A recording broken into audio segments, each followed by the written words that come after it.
Happy New Year, everybody. So this is my first podcast live. Never done this before, but I wanted to say Happy New Year to everybody. Those that know me know who I am. Those who don't will find out who I am. Anyway, 2024 is over with. 2025 is here. And what happened in 2024? Lots. So those that don't know, me and Christina both lost our jobs at the same time around August. And both a good and a bad thing. Bad is that neither of us have any income.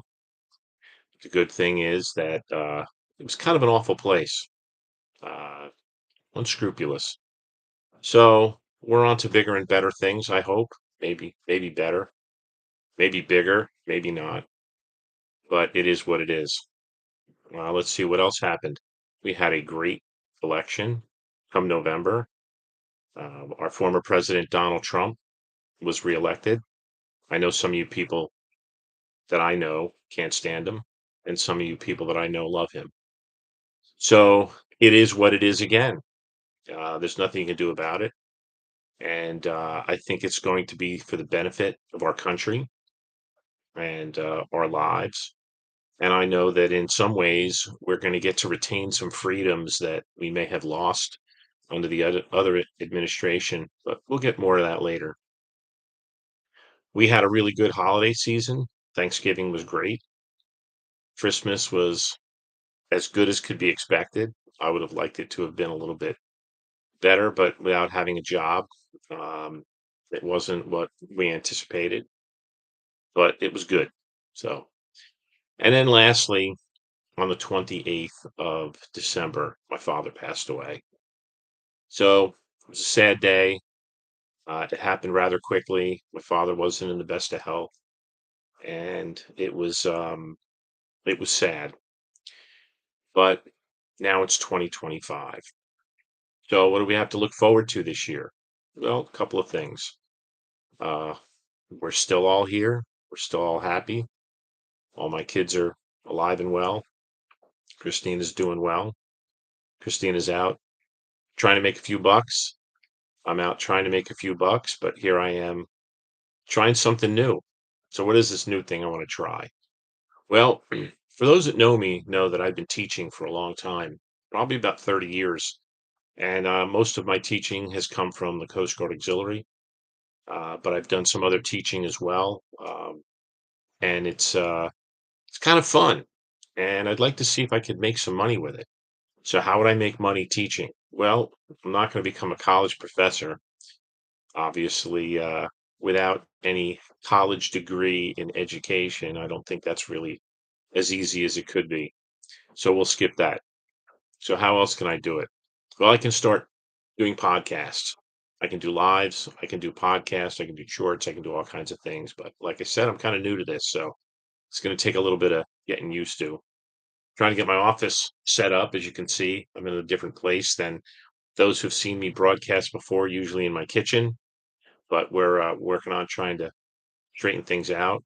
Got my nice background up. Looks like I'm in a skyscraper. So the other thing that's new is that I'm going to be launching a new business where I'm going to become a life coach. What better place to showcase my skills of teaching and to help people better themselves? So, what is a life coach? Well, a life coach is someone who helps people help themselves.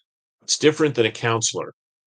A counselor would go out and tell people, here's what happens in life. If you do this, this bad thing's going to happen. If you do this, this good thing's going to happen.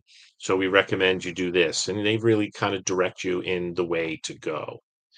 A life coach, on the other hand, helps you direct yourself. A life coach would find your strengths and find your weaknesses, and they would enhance your strengths and they would help you better yourself when it comes to the areas that you're weak in. So, for instance, let's say you're looking at better relations with your children. You take a look and see what is it that keeps you from having good relations with your kids. And we would talk, we would go through all of the things in your life that have been a hindrance to you and getting along well with your children, communicating with them, and all the things that you did well, that you've made good memories. One of the things that's interesting about getting along with your children when they're adults is they have a totally different memory of what it was like growing up than you do. You're an adult. And so you look back and say, I think I did a good job with this, or I did a good job with that. Then you start talking to your kids and they're like, I don't remember that at all. Or you never told me that. And we're sitting there going, oh, that was the one thing we taught all the time. So anyway, um, there's a different perspective, and a life coach's job is to help you to see a good, clear 360-degree view around your life to enhance the areas that you're strong in and to help build on the areas that you're weak in.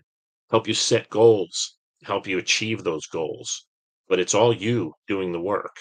The life coach is only there to help coach you, just like a football player, just like a baseball player, or any other sport. The coach doesn't do the work. The coach helps you become the best you can be and helps you in those things in those areas of life. So, what kind of areas can I help people in? Well, I have a lot of experience with raising children. I've been married for coming up on 40 years, so I have a lot of experience in marital relations. I have a lot of experience in teaching. I have a lot of experience in leadership, and the list goes on and on. So I've started a new business. It's called CJA 12 Consulting, and I believe there will be a link in the description below. There's nothing posted on that YouTube channel yet. I might get to that point, and then eventually, I'd like to see if I can get some people into a call, like a Zoom call, and be able to have group discussions. And that's another thing that life coaches do is they bring people together, help foster a team spirit. I help use the pluses and the minuses from other people's lives to help further other people's lives. So I think that that's a good way of going about it. So I'm also helping my son Anthony in his business. He has a construction business. He's doing quite well, and he needs sometimes he needs help, skilled help, which is something that I can offer. For those that know, I was an electrician for almost 30 years. I was in construction for about 13 years before that. I was an auto mechanic before that. So, I have a lot of experience in my past that I can put to use to hopefully make some money just to come out and pay the bills. So, I'm looking forward to a good year. So, let's talk about the last thing. And the last thing is we have a new president that's going to be taking office. And you guys all know that I was a follower of Rush Limbaugh all of my adult life. I've known Rush's teaching since I was married. About 1988, the year I got married, was also the year that I was introduced to Rush when he had a TV show. And it was very interesting. I learned a lot from him. Very interesting person. And there'll never be another person like Rush Limbaugh. But he did make a comment. And his comment that he made was everything in life is political. And anyone who thinks that it's not just doesn't look around enough and know. And I agree with that, that everything in life is political. You look at anything that goes on in someone's life and you realize that there's politics involved in it. So I'm looking forward to a good year because I think the politics of what's going to happen in the next at least 2 out of the 4 years of Donald Trump's term are going to be positive for our economy. They're going to be positive for our nation. They're going to be positive for me and my family. As a churchgoer, I'm going to not have to worry as much that some of my freedoms can be taken away. There's another party out there called the Democratic Party, and I don't, a lot of family members and friends that I have were part of the Democratic Party, but they talk a lot about democracy. But if you listen to the news and you really listen, not just do a cursory overview of the news, the party that really tried to hurt democracy in this country was the Democratic Party. And I'm kind of glad they're not in power anymore because I was starting to feel the brunt of that uh, lack of freedom, lack of democracy, groupthink. one size fits all. We have to accept everything, even if we don't like it, but they don't have to accept us, even if they um, even if they don't like it, and that's a way of life for us. And I didn't like that. And by the way, that's not the democratic way. I think we should have an open debate, open discussion. Those of you that are my friends that are on the other side of the aisle and believe differently, you know that we can discuss things. And I don't have any problem with discussing things with people. But what I find a lot of times is that when you're in the middle of a conversation or a debate with somebody, that they'll all of a sudden say, well, I think we're just going to have to agree to disagree. And if you started the conversation, yeah, I don't think so. Uh, if I started the conversation, maybe that's a different story. But if you started it and you wanted to try and push me to your side and you saw you weren't making any headway and then you want to just drop it, but you're filled with um, things that aren't fact, that are lies that have been taught by people that have an agenda, again, political, uh, I'm probably not going to drop it. So be careful when you open up a conversation with me.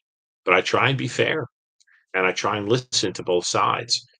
And I'm not a fool and I don't just turn on something and say, "Oh yeah, that's true. That's true." I'm very skeptical of the news. I'm skeptical of the left-sided news. I'm skeptical of the right-sided news.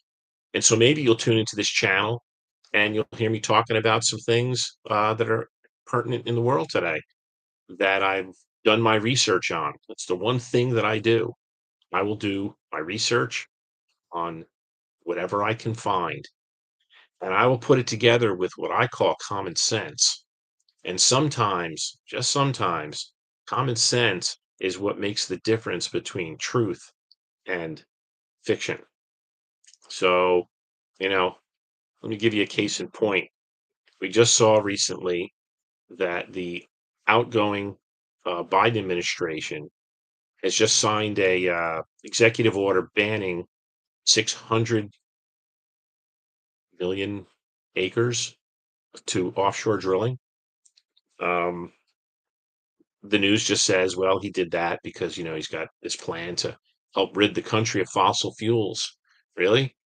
But he didn't do that in the middle of his administration. He didn't do it at the beginning of his administration. He did it with 13 days to go. So you tell me that that was not a political move? Common sense says that that was a political move. And that's how I look at it. He did this as a political move.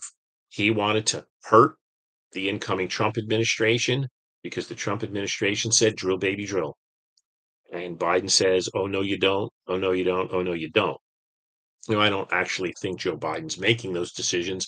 I think somebody else is making those decisions. But again, it is what it is. So I'm going to probably be here. I don't know if I'll be posting every day. Might be busy, but I'll try and get something up at least once or twice a week, share what's going on in life, share what's going on in the news, and share what's going on in my family if there's anything worthy to talk about. So I hope you like my first live stream. I'm looking in the chat box. Obviously, nobody knows I'm here because I didn't advertise this, but I will try and share this on Facebook so that people can see that I put out some content. And then hopefully people will start tuning in and maybe we can even have a little bit of a chat debate while we're having uh, this live.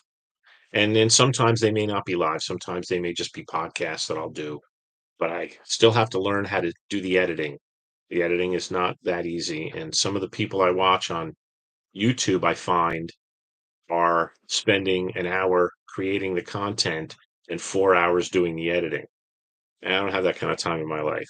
I would rather just do a live, and when I'm done, I hit the button, which I don't even know where the end button is. Oh, there it is. It says end stream. All right, I found it. So, like I said, this is new for me.